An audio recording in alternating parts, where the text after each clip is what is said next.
Everyone loves to listen to a good book, and there are so many wonderful ones to choose, so we decided to bring you this podcast of Stories Come to Life.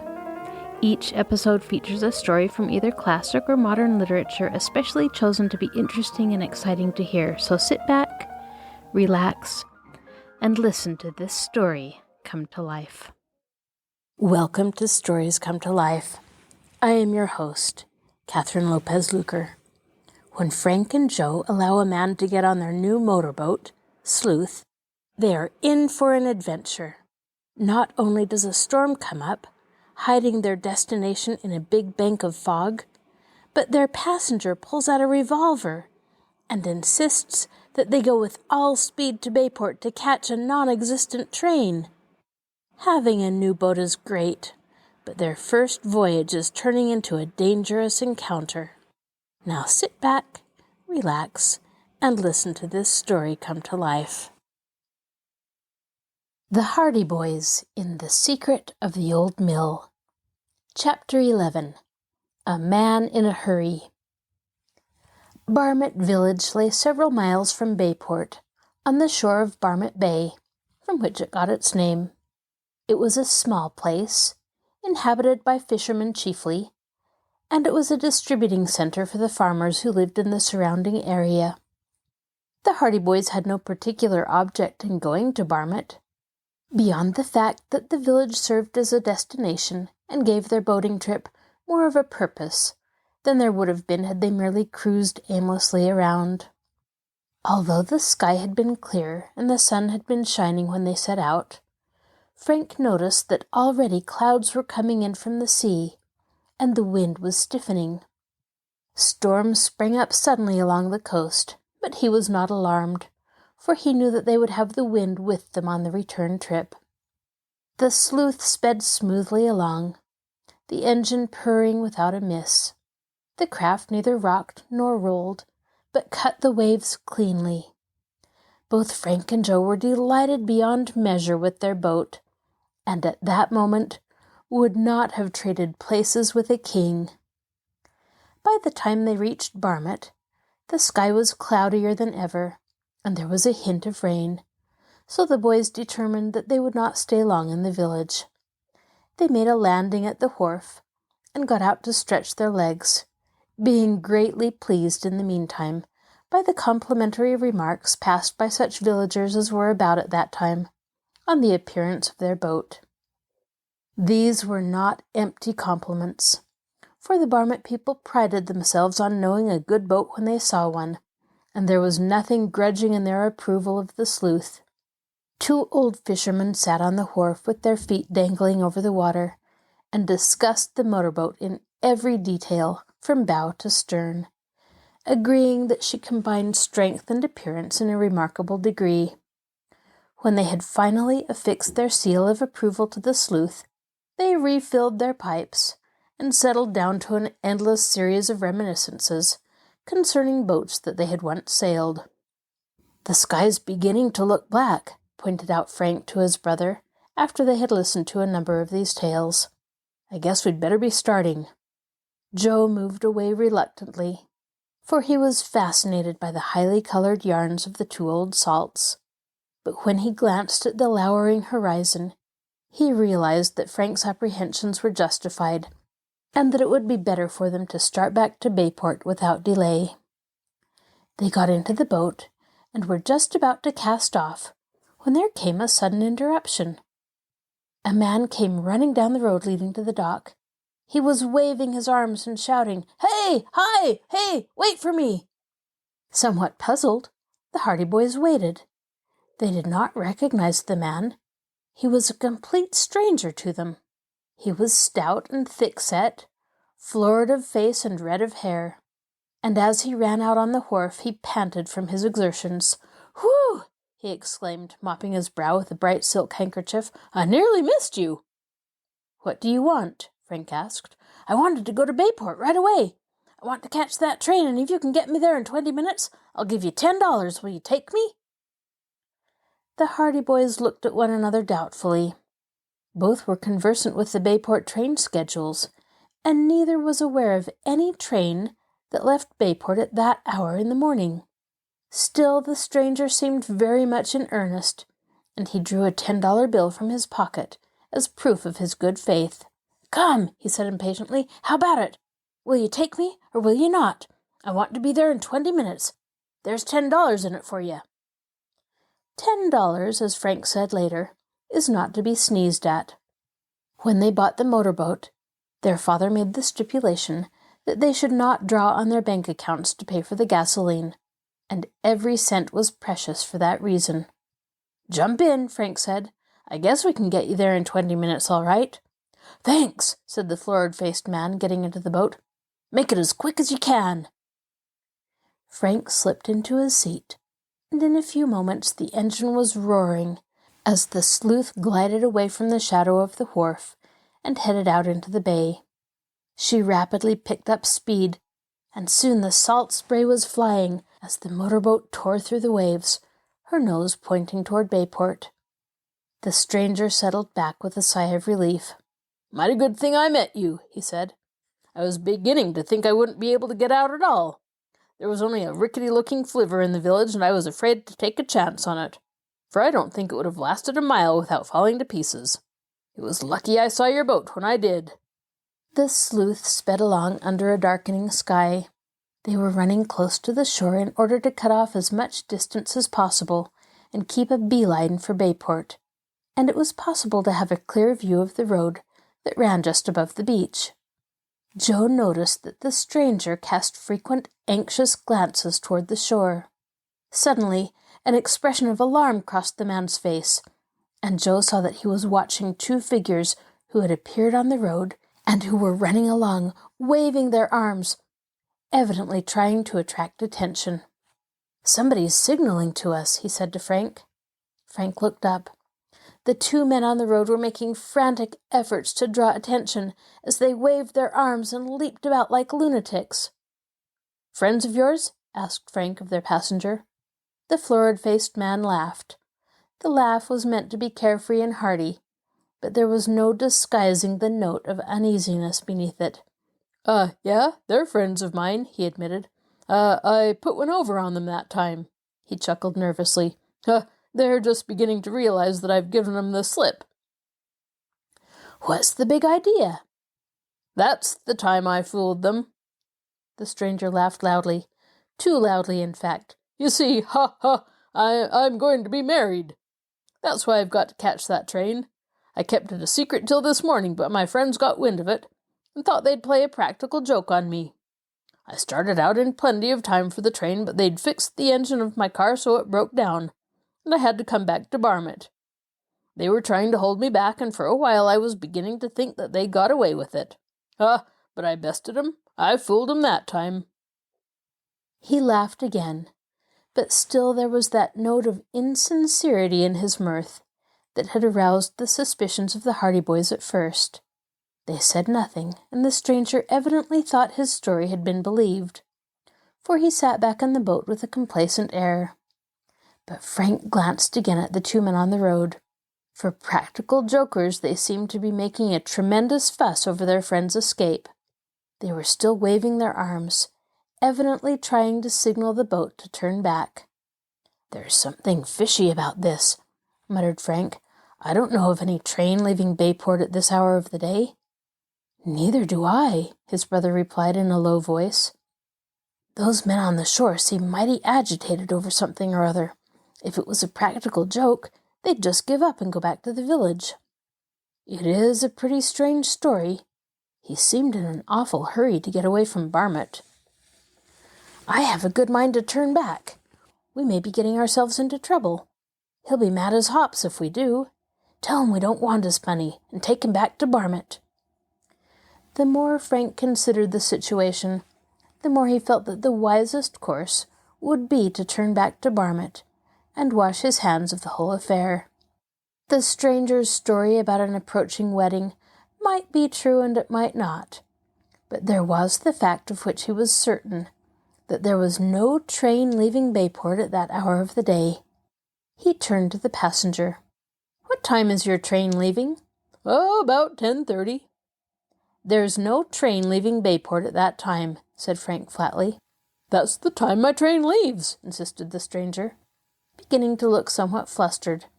The earliest train is at noon, put in Joe. I tell you, this train leaves at 10:30. I just have to catch it. I'm afraid you're going to miss it, said Frank. I'm going to turn back to Barmouth. Turn back? What are you going to do that for? I don't like the looks of this affair, said Frank. Considering that this is supposed to be nothing more than a practical joke, those two men on shore seem to be making quite a fuss over your escape. They're hoping they can persuade you to turn back. Then they'll have the joke on me after all. They're going to have it anyway, said Frank with determination. I've changed my mind about taking you to Bayport. We don't want your $10. But you've got to take me to Bayport, exclaimed the stranger in high excitement. I must catch my train. His bullying manner nettled Frank. This is our boat, and if we want to turn back, we can turn back, he told the passenger. We didn't ask you to come with us. But you promised to take me to Bayport, stormed the stranger. I've got to be there in time to catch that train. There isn't any train at 10:30, and we know it. We're going to turn back to Barmouth, and you'll have ample time to catch the noon train after that. The stranger gritted his teeth and half rose from his seat. Then he sank back, as though realizing that he was going beyond his rights by objecting. A nice trick to play on me, he snapped, bringing me this far and then turning back. Your friends on the shore seem anxious to have you back for some reason or another. Frank bore down on the wheel, and the Sleuth slowly began to circle about. Suddenly, the voice of the stranger rasped right at their ears. Don't turn this boat around. Keep heading for Bayport. Startled, they turned. The stranger was standing right behind them, and in his hand he clutched a revolver that was aimed directly at them. Chapter 12. Seasick. The Hardy Boys were not prepared for this sudden change of front on the part of the stranger. They gazed incredulously at the revolver, but the coldly determined face of their passenger convinced them that the man meant to use force if necessary. Keep right on toward Bayport, he ordered. Don't turn back. What's the big idea? Demanded Frank indignantly. The idea is that I want to go to Bayport, and if you won't take me there of your own free will, I'll just have to persuade you, that's all. This gun is loaded, so don't make any foolish moves. The boys looked at one another, and the stranger began to chuckle. Be reasonable now, said the man with the gun. I have to catch that train or I'll miss the wedding. I can't let you bring me back to the village. My friends would never let me hear the end of that joke. It's just by luck I had this revolver in my pocket. But still, if you turn this boat around, I'll use it. He was trying to pass the affair off as more or less of a joke, but there was no mistaking the steely glint in his eyes or the hardness of his voice. Frank looked at his brother and shrugged. I guess there's nothing else for it but to bring him to Bayport, he muttered. I don't want to get shot. That gun looks bad, agreed Joe. There's not much joking about that part of it. Frank bore down on the wheel and corrected the course of the boat, so that they were soon bound directly for Bayport again. We'll take you to the city, he said to the stranger, but I'm going to warn you that we'll turn you over to the police if we get a chance. That's a dangerous game you're playing. Even if you say it's only a joke, it's a hold-up. You'll think differently after we reach Bayport, promised the man. I'll have my wife write you a letter of thanks after the wedding. I hate to use this revolver, but I can't miss that train. The stranger's insistence on his story that he had to catch a train did not convince the Hardy Boys by any means. They were still suspicious of their passenger, the more so now that he used force to induce them to take him to Bayport. I'd like to get that gun away from him, whispered Frank as he bent over the wheel. Not much chance. He's watching us too closely. Trying to fix up some plot to get a hold of this revolver? Asked the stranger. You needn't bother. I hold the whip hand here. We know it, retorted Frank, but wait till we get to Bayport. The motorboat raced on down the bay. The storm clouds that had been collecting all morning now hung heavily in the sky.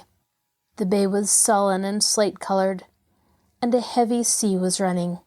White caps broke on the surface of the water. "Looks like a storm," Frank muttered. "Perhaps it's just as well we didn't turn back." A streak of lightning split the sky. It was followed by a distant rumble of thunder. The Sleuth was riding the waves well, but there was a rocking motion that could not be avoided. The boat swayed from side to side as it plunged on. After about 5 minutes, Frank glanced behind. The stranger was no longer standing up. He was sitting back against the cushions again, and he still held the revolver leveled at the Hardy Boys. But there was a curious expression on his face, an expression of nausea. His eyes were staring, and his face was pallid. For a moment Frank could not understand what the matter was. Then, as the boat gave a lurch more violent than usual, he understood. He nudged his brother. "He's getting seasick," he whispered. Joe glanced back, and when he saw that the stranger's florid face had changed in hue from a deep red to a greenish white, he knew that the motion of the boat was indeed taking its effect. He forbore an impulse to chuckle at their passenger's plight. "Give her a little more gas," ordered the stranger in a curiously feeble voice. "You're not going fast enough." He brandished the revolver threateningly. Frank obligingly increased the speed of the Sleuth, but the rocking motion only became more pronounced. The stranger gulped, but he did not lower the weapon. "That's better," he said without enthusiasm. "I'm going to give him something to be seasick about," whispered Frank. Without warning, he suddenly bore down on the wheel and swung the motorboat about, so that it was lying broadside to the waves. Hey, what's the matter?" asked the stranger. "Where are you going now?" "We're off our course. I'm heading in toward the shore a little more so that we can get out of the wind."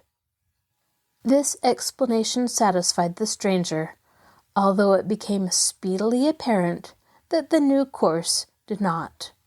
The Sleuth received the full force of the long rollers. The waves were not high enough to be dangerous, but the swells gave an undulating motion to the craft that swiftly increased the stranger's illness. "He's slipping," whispered Joe.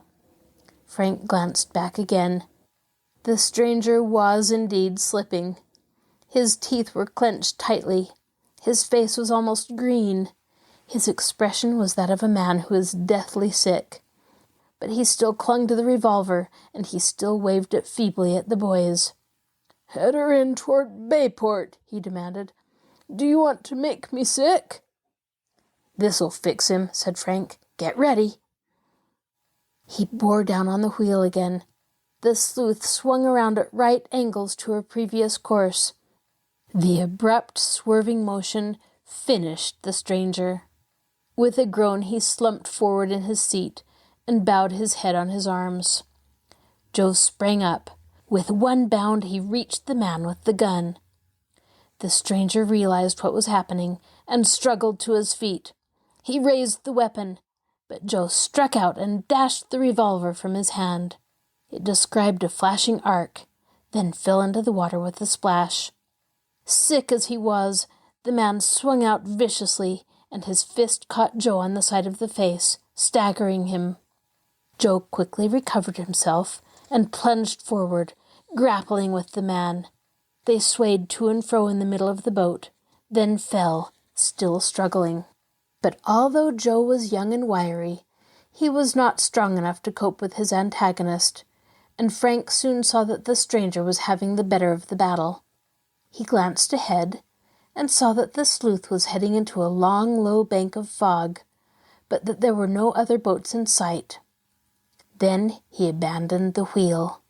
He leaped back to the assistance of his brother, crooked his elbow about the stranger's neck, and dragged him back. The man struck out wildly, twisting around, and staggered Frank with a blow to the ribs. He managed to struggle to his feet. They saw his hand flash to his pocket, and then he produced a small package and flung it far out over the side. It had only taken a second, but that second was sufficient to serve for his undoing.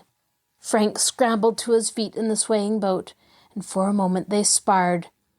Then Frank's right fist shot out, and the blow landed directly on the point of the stranger's jaw. The man was not knocked out, but he staggered back, and the wild lurching of the boat sent him off his balance. He stumbled and fell.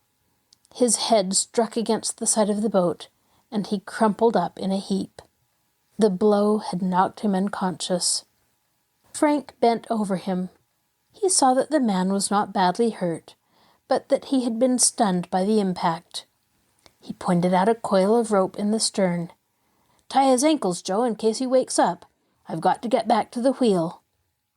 The Sleuth by this time was off her course, and was wallowing in the trough of the waves. Quickly Frank swung the craft about, but when he peered about to locate Bayport, he gave an exclamation of alarm. The city was nowhere to be seen. The heavy cloud of mist that had been gathering over the bay now totally obscured the shores. How far the boat had departed from her course he did not know, and in the fog bank he had but a vague idea of their location. He began to look around in hopes of finding a compass, but there was none in the boat. "Have you got a pocket compass, Joe?" Joe, who was busily engaged in tying the unconscious stranger's ankles together, looked up and shook his head. "Isn't there one in the boat?" "No, and here we are in a fog bank. I don't know whether we're in the right direction for Bayport or not." Chapter 13. Paul Blum. Frank Hardy reduced the speed of the motorboat because he realized the dangers that lurked in the fog. Almost any moment they might crash into another boat in the bay. Even worse, they might be so far out of their course that they would pile up on one of the rocky shores. The fog was impenetrable. Frank did his best to judge their direction by the waves, but this did not help greatly, as there were cross currents, and the wind was shifting. The Sleuth coursed on, feeling its way blindly through the haze that enveloped the bay. Frank peered ahead into the foggy veil. Joe concluded his ministrations to the stranger, who was now beginning to stir.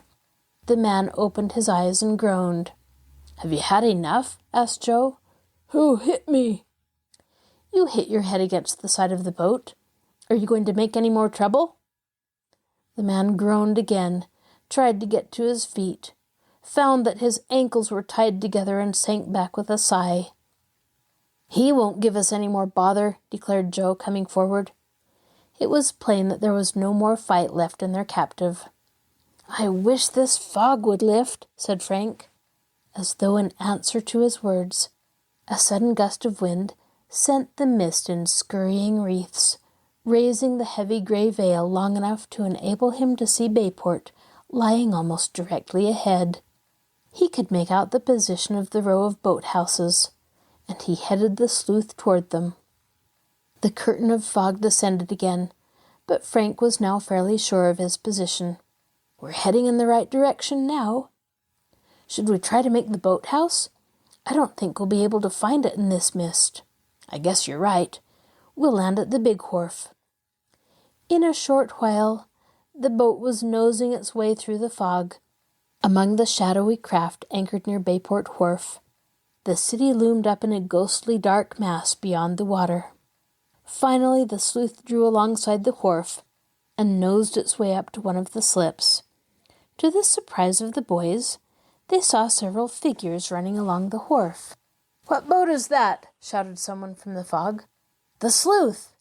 "Good, that's them. I thought they'd land here," said the voice, evidently addressing someone else on the wharf. "Looks as if we're expected," observed Joe. A man came down the slip, and even in the fog, they knew the figure was familiar. When he drew closer, they saw that the man was none other than their father. "Dad!" exclaimed Frank. "Have you got him with you?" asked the detective quickly. "Who? Joe?" No, the man you picked up at Barmett Village. I had a telephone message about him." "Yes, we have him here. He tried to hold us up with a revolver, but we got the better of him." "Fine," said Mr. Hardy, peering down into the boat, where the stranger was struggling to sit up. "All right, Chief," he called to a burly man who was coming down the slip. "They have him." Chief Collig of the Bayport police force, and Con Riley, one of his men, then appeared in view. "Got him, hey?" said Collig. "They have him right here in the boat." "All right, hand him over." Still wondering how their father had known that the stranger was in the boat with them, and wondering also why the police were on hand, the Hardy Boys untied the ropes that bound their passenger's ankles and helped him over the side. He was immediately seized by the officers, who proceeded to search his pockets. "Hey," he protested, "what's all this about?" "Well, Paul Blum," said Fenton Hardy, "you thought you'd make a getaway, didn't you?" The man started. You have my name wrong," he muttered. "Oh, no, I haven't," contradicted Mr. Hardy. "They tell me you were shoving the queer down in Barmett Village this morning." The Hardy Boys had been told by their father that the words "shoving the queer" was the underworld expression for passing counterfeit money. "Those Secret Service men would have caught you if the boat hadn't been handy," went on Fenton Hardy. He turned to his sons. "What sort of story did this fellow tell you?" "He said he had to catch a train, as he was going to be married, and some of his friends in the village were trying to hold him back as a practical joke," answered Frank. "We thought the yarn was rather fishy, and I was going to turn back, but he drew a revolver on us." "How did you get him tied up?" "He got seasick, and Joe knocked the gun out of his hand. Then we tackled him." "Good work," approved Mr. Hardy. "I got a phone call from 2 Secret Service men this morning. It seems they've been trailing Paul Blum for some time, and they were just about to arrest him when he made a bolt for liberty. They chased him down the street, but he disappeared, and the next thing they knew he was in your boat, heading for Bayport. They waved at you and tried to signal you to come back." "So that's why the 2 fellows were running along the shore," exclaimed Joe. "But when you didn't turn back, they telephoned to me to meet the boat and arrest him." Fenton Hardy turned to Chief Collig. "Did you find anything?" he asked. The chief straightened up, scratching his head. "Not a thing. Nothing but a dollar bill and some matches." "No counterfeit money?" exclaimed Mr. Hardy in surprise. "Not a bit." "That's strange. The detectives told me he had a big roll of bad bills." "Why, that must have been what he threw overboard," said Frank. "He took something out of his pocket and tossed it over the side of the boat while we were fighting with him. At the time I couldn't imagine what it was." "I guess that's how he got rid of it." Fenton Hardy turned to Paul Blum, who was standing sullenly with his pockets turned inside out. "And what have you got to say for yourself, Blum?" "Nothing. You haven't got anything against me." "Perhaps not just now, but wait till those Secret Service men arrive from Barmett. You were passing counterfeit money in the village." Any counterfeit money I passed I got from someone else," blurted the prisoner. "I'm not in that game." Fenton Hardy turned to his sons. "This doesn't happen by any chance to be the fellow who tricked you on that bad $5 bill at the railway station, does it?" he asked. They shook their heads. "No, it isn't he." "I'm convinced that he's associated with the gang in some way." "You haven't got anything on me," Blum persisted doggedly. "Perhaps I did pass some bad money in the village. What of it? If I did, I didn't know it was bad. I got it from someone else, that's what happened. It ain't my fault." "If you're so innocent, why did you run from the detectives?" I had to catch a train." "Tell that to the judge," advised Chief Collig roughly. "I think I'll lock you up for a while, my friend, and let you just think things over." "Yeah, put 'em in the cooler," piped up Con Riley. "I don't want any advice from you," said the chief, crushing his subordinate officer with a frown. "Here, put the cuffs on this bird and lock him up." There was a jingle of handcuffs as they were clapped about Paul Blum's wrists. The man protested, but he was quickly silenced by the chief. "We're going to keep you till the Secret Service men get here," said Fenton Hardy. "Perhaps they'll have more to tell." Chief Collig and Constable Riley trudged off, with Paul Blum between them. Fenton Hardy turned to his sons with a smile of approval. "Good work," he said. "You haven't lost any time making good use of the new boat, I see." "I only wish we could have got hold of that roll of counterfeit bills he threw overboard," said Frank disconsolately. "Well, it can't be helped now, although that would have cinched the case against Blum. He's been operating in this neighborhood for over a week, but I expect the Secret Service men will have enough evidence to have him punished." The fog was beginning to lift, and the Hardy boys had no further doubt of their ability to locate the boathouse. They felt they had had enough of motorboating for one morning, so they said goodbye to their father and left the wharf, guiding the Sleuth safely to the boathouse. "If every trip we have in the Sleuth is as exciting as that one, we'll have no reason to kick," Frank remarked as he shut off the engine. Chapter 14. Con Riley Guards a Package. Officer Con Riley was at peace with the world. His heart was full of contentment, and his stomach was full of pie. The sun was shining, and one of the aldermen had just given him a fairly good cigar. His beat had been free of crime for a week. His wife had gone to the country for a visit, and she had taken the children with her. Hence, Con Riley's feeling of deep and lasting satisfaction with the world. Even the local boys, his natural and hereditary enemies, had not tormented him for several days. Perhaps, he argued, it was because they were up to their ears in work, preparing for examinations. If that was the reason, Con Riley decided that examinations were good things and should be encouraged. As he sauntered along the shady side of Main Street, leisurely swinging his club and gravely responding to the greetings of "Good afternoon, officer," he reflected that there were worse occupations in life than being on the Bayport police force. He was well content with his lot just then. He exchanged salutations with the traffic cop on the main corner and mentally congratulated himself because he was not a traffic cop. The job exposed one to all manner of weather, from cold, drenching rains to sizzling heat. Nope, he was just glad he was on the beat. A troop of boys came down the street from the direction of the Bayport High School, and Riley instinctively stiffened. If it were not for those confounded boys, life would be very different for him. They did not seem to appreciate the dignity of his position.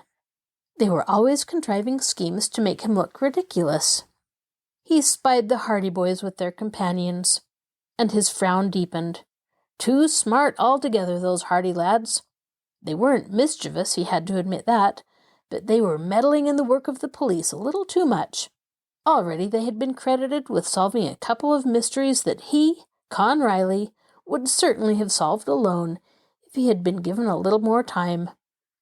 Then there was Chet Morton, a boy who was born to be hanged if ever there was one. He'd come to a bad end some day, that fellow.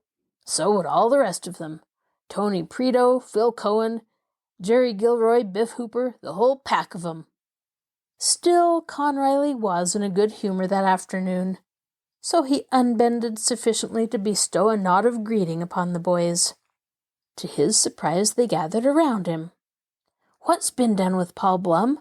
asked Frank. "He's in jail," said Riley, with the portentous frown he always assumed when discussing matters of crime. "He's in jail, and in jail he'll stay." "Hasn't he been tried yet?" The constable shook his head. "Not yet. The rascal has a lawyer, and the case has been adjourned." "Not much doubt that he'll get a heavy sentence," remarked Chet, who was carrying beneath his arm a package wrapped in brown paper. "No doubt of it at all," agreed Riley. "Didn't you fellows tell me that Lieutenant Riley helped capture the counterfeiter?" asked Chet innocently, turning to the Hardy boys. Riley's chest expanded visibly when he heard himself referred to as lieutenant, and when it dawned on him that Chet thought he had a part in the actual capture of Blum. He tried to look as modest as possible, although he did not succeed very well. "Oh, I helped," he said, with a deprecatory wave of the hand. "If it hadn't been for Officer Riley, the fellow might have got away," said Joe smoothly. "He slapped the handcuffs on Blum in the neatest manner you ever saw. He was waiting for us right at the dock." Riley beamed. This was praise, however undeserved, and he basked in the admiration of the boys. He told himself that he had perhaps been mistaken in his estimation of these lads after all. They were not mischievous young rascals, but bright, intelligent, high-minded boys who recognized human worth when they saw it, and who respected achievement. "Yes," he said heavily, "I got Blum behind the bars, and he won't get out again in a hurry." He said it as though he had personally been responsible for Blum's capture, and personally responsible for seeing that the prisoner was kept safely locked up. "No, he won't get away on you, Lieutenant Riley," said Chet. Con Riley's opinion of Chet increased. The boy had mistaken him for a lieutenant. The mistake was natural enough, perhaps, but it would have to be corrected. "Officer," he pointed out sadly, "not lieutenant, officer." "Do you mean to tell me that you're not a lieutenant?" exclaimed Chet in well-assumed amazement. "Not yet," replied the officer, leaving the impression, however, that it was only a matter of hours before such promotion should be his in the natural course of events. Chet turned to his companions. "Can you imagine that?" he exclaimed. "There's the police force for you. They keep a solid, brainy guy like Riley here on the beat, and let fellows like Collig be chief. It's wrong, I tell you, it's wrong." The boys agreed gravely that it was scandalous. "A man's just got to be patient," said Riley, with the air of a martyr, and beginning to feel ill-used. "There's a limit to patience," exclaimed Chet. "They're imposing on you, Mr. Riley. If I were you, I'd insist on my rights."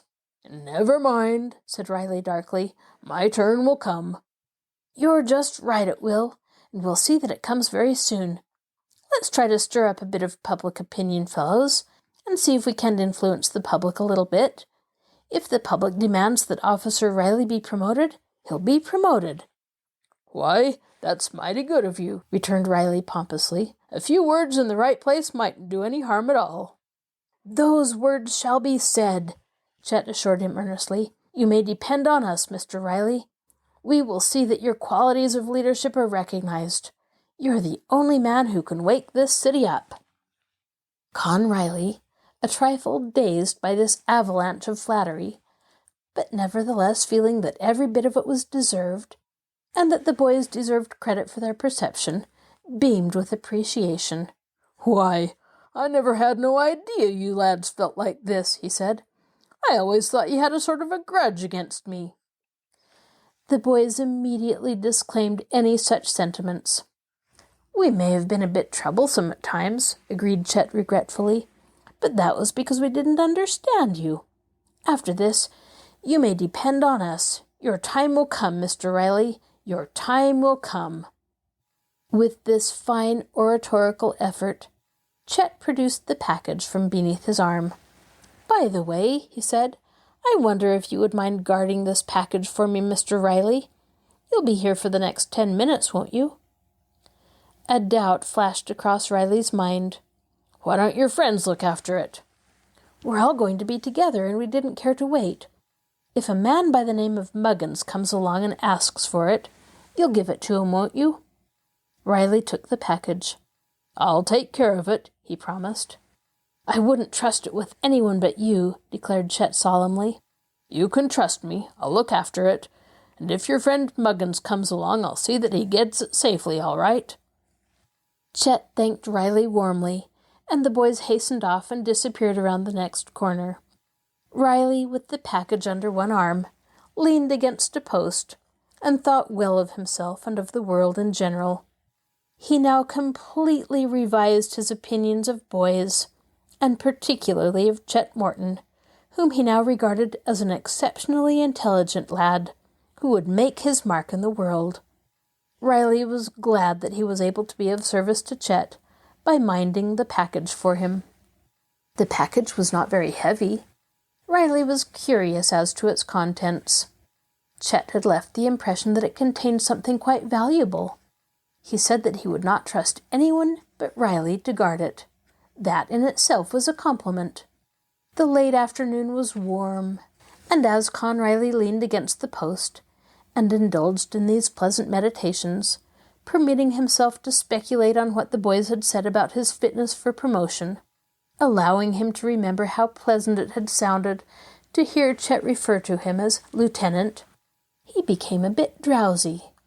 He was naturally a sleepy man, and he had long since schooled himself in the art of appearing to be wide awake while on duty, while indulging in covert naps of a few minutes' duration. The hurrying crowds of people behind him, because it was the 5 o'clock rush hour, gradually became a blurred impression of tramping feet and chattering voices. Suddenly, the shrill jangle of an alarm clock sounded. Riley started violently, straightened up, blinked, and looked around him. The alarm clock trilled steadily. Riley looked suspiciously at the people nearby, and the people looked at one another. He looked up into the air, looked down at the pavement, but still the mysterious alarm clock rattled on. Then Riley became aware that the alarm clock was in the package under his arm. At the same time, the crowd became aware of the fact as well. Someone tittered. Someone else laughed outright. "Carry your own alarm clock with you now, do you?" asked a man. Riley felt very foolish. He was tempted to throw the package away, but instead he held it gingerly by the string and pushed his way through the crowd. The unremitting alarm clock rang loudly. "Time to wake up!" shouted a wit in the crowd. Riley flushed and hastened on down the street, but the alarm clock shrilled relentlessly. That tinkling bell seemed as though it would ring forever, and as Riley hurried on his way, people turned and stared and laughed, and small boys began to follow him, while all the time the bell trilled on without a sign of weakening. His journey down the street was a triumphal procession. The crowd of small boys following him swelled to the proportions of a parade. The bell rang on. Con Riley was the center of interest. He did not know what to do. If he threw away the package now, it would be an admission that he had been the victim of a practical joke. The longer he kept the package, the more the crowd laughed, and the louder the bell seemed to ring. His steps became faster and faster, as though he were trying to run away from the sound. Everyone was staring at him in amazement. The giggles and guffaws of the crowd became louder. The shouts of the small boys were more insistent.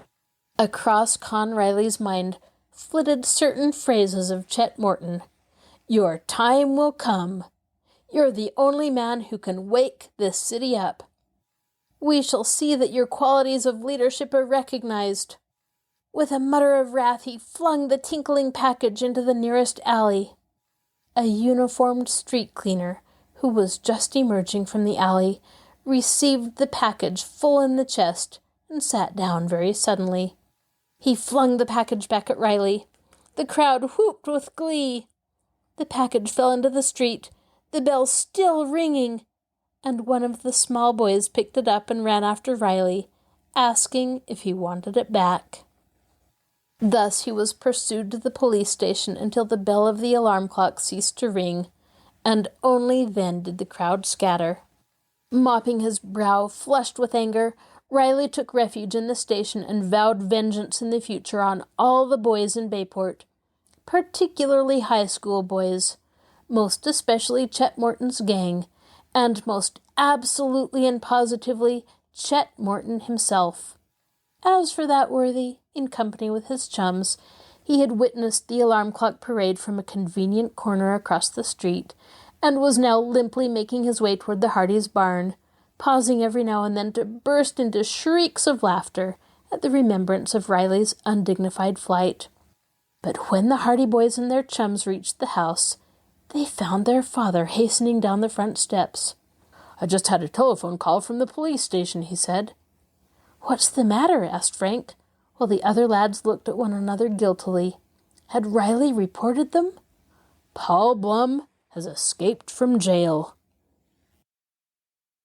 Chapter 15. The Chase. "When?" asked the Hardy boys quickly, in response to their father's announcement of Paul Blum's escape. "Just a few minutes ago. At least that was when they discovered it. He managed to get out into the jail yard for some exercise, and in some way the guard's attention was distracted. Blum piled up a couple of boxes against the wall and was over before anyone saw him. I wonder where he would go. The police are watching the roads and the trains.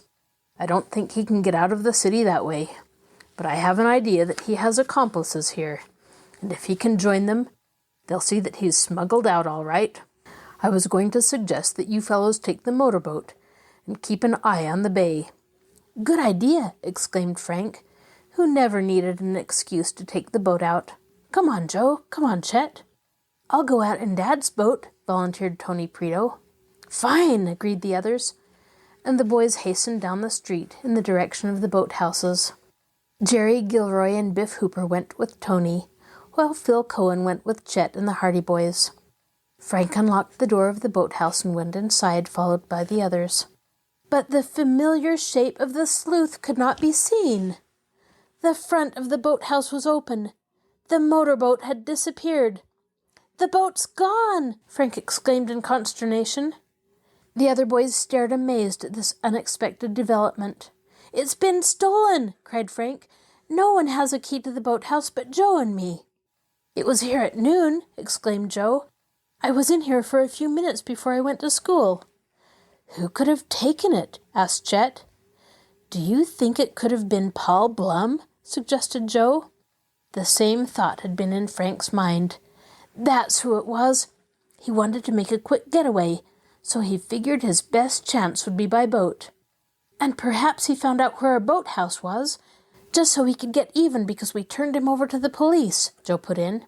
"He can't be very far away," Phil Cohen pointed out. "Your father said he just escaped a little while ago." Frank ran along the landing out to the front of the boathouse. For a moment he scanned the bay. Then he gave a sudden shout. "I see the boat! There's the sleuth! I'd know it anywhere!"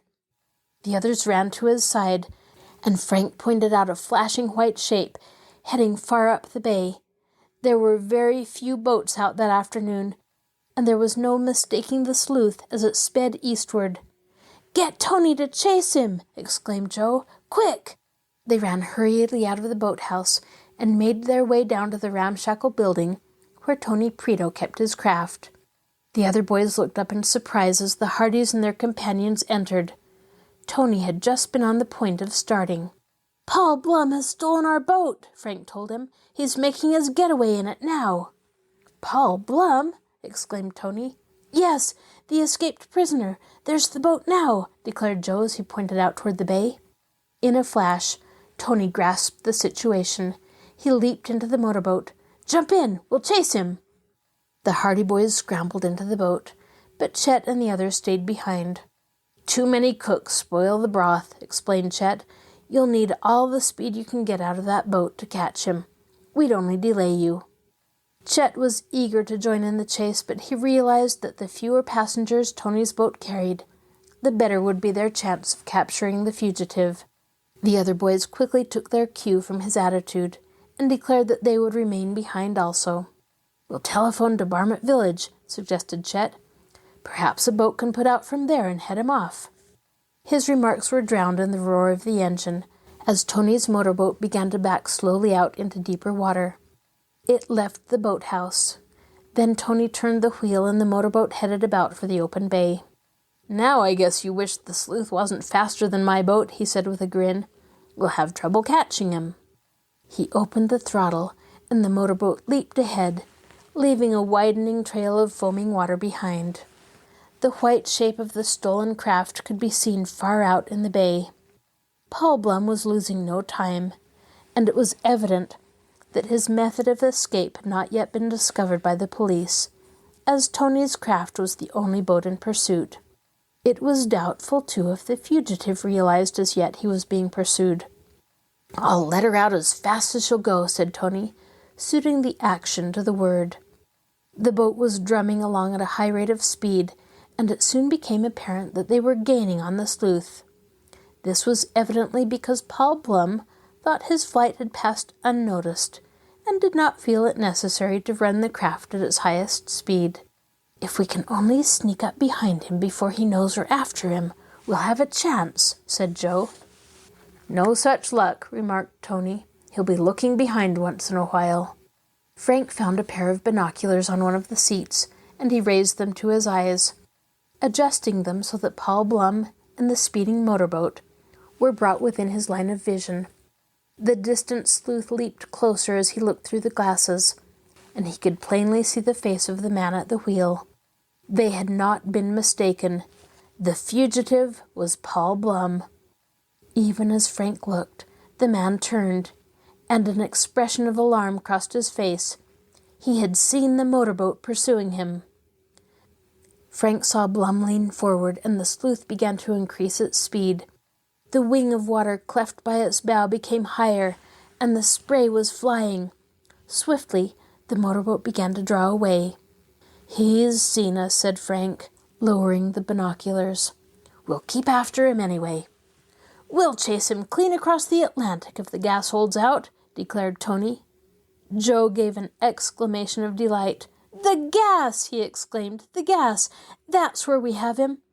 I went down to the boathouse at noon, just to see if there was enough gas in the tank, and it's pretty low. He hasn't enough to take him more than a few miles." "Good!" exclaimed Tony. "That's where we have the edge. My boat may not be as fast as the Sleuth, but the gas tank's full, and there's some more in that can. We'll chase him till he has to quit." But if the gas in the Sleuth's tank was low, there was no sign of it just then. The motorboat sped on up the bay, gradually widening the distance between itself and the pursuing craft.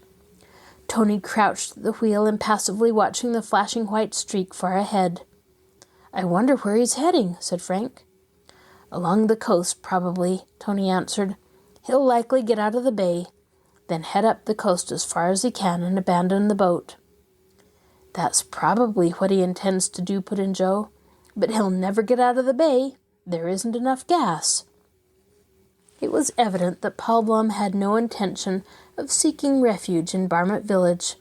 On the contrary, he was heading toward the other side of the bay, in the direction of the mouth of Willow River. "Perhaps he intends to go up the river," ventured Frank. Tony shook his head. "Not if he knows what's good for him. He'd run full plump into the falls and rapids near the old mill." "That's right, too." Frank had forgotten those obstacles. But while the Sleuth was still some distance away from the mouth of the river, her speed began to slacken. "Good!" exclaimed Joe. "The gas tank's empty." "Let's hope so," returned his brother. "What a sell for that man." But a moment later the other motorboat began to show signs of life again. "Ah, she's started up!" groaned Joe. "Confound the luck anyway." A moment later, a splutter came from the other boat. "Gas must be running low," said Frank. "Gee, I wish he would stop entirely." "Same here." Slower and slower went the white motorboat, until at last it was just crawling along. Frank picked up the binoculars again. He could see Paul Blum laboring at the motor, trying to locate the source of the trouble. The fugitive cast a glance backward. Frank could see the anxious expression on the man's face. He's trapped, and he knows it.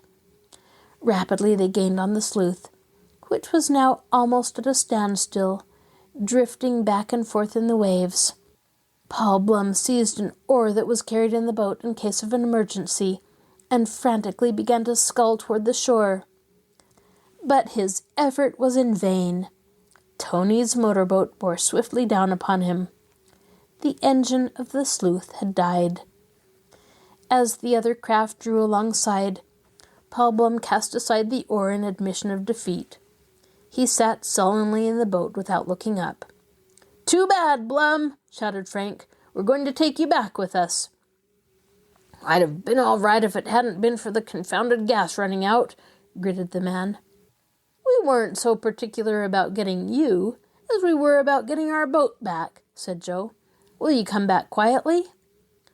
Paul Blum shrugged his shoulders. "I suppose I might as well," he said. "I haven't any weapons. If I had, you may depend on it, I'd put up a fight." "Just as glad you haven't, then," remarked Tony cheerfully. Carefully he brought the boat alongside the Sleuth, and Frank and Joe jumped over the side, into their own craft. Paul Blum was resigned. He submitted to having his wrists bound with a piece of stout rope that the boys found on the stern of the boat, and then he sat down philosophically. "I'll get away yet," he told them. "If I can't escape from that jail myself, my friends will see that I get out." "How will we get back?" asked Frank, turning to Tony. Paul Blum laughed. "Ha! That's a problem for you," he said. "The gas tank's empty. What are you going to do about it?" Tony calmly handed over the can of gasoline from his own boat. "This should help," he remarked. "I always keep some spare gas on hand." Paul Blum, beaten, had no more to say. The Hardy Boys poured the reserve supply of gasoline into the tank, and in a few minutes the engine was pounding away. Then, side by side, the two motorboats turned about and put back for Bayport. This is your host, Kathryn Lopez Luker. Thank you for joining us for this episode of Stories Come to Life. Be sure to join us next time when we continue to listen to the adventures of the Hardy Boys in The Secret of the Old Mill. I'd love to hear from you, so please send an email to me at kluker@marshallpl.org. I'll talk to you again soon.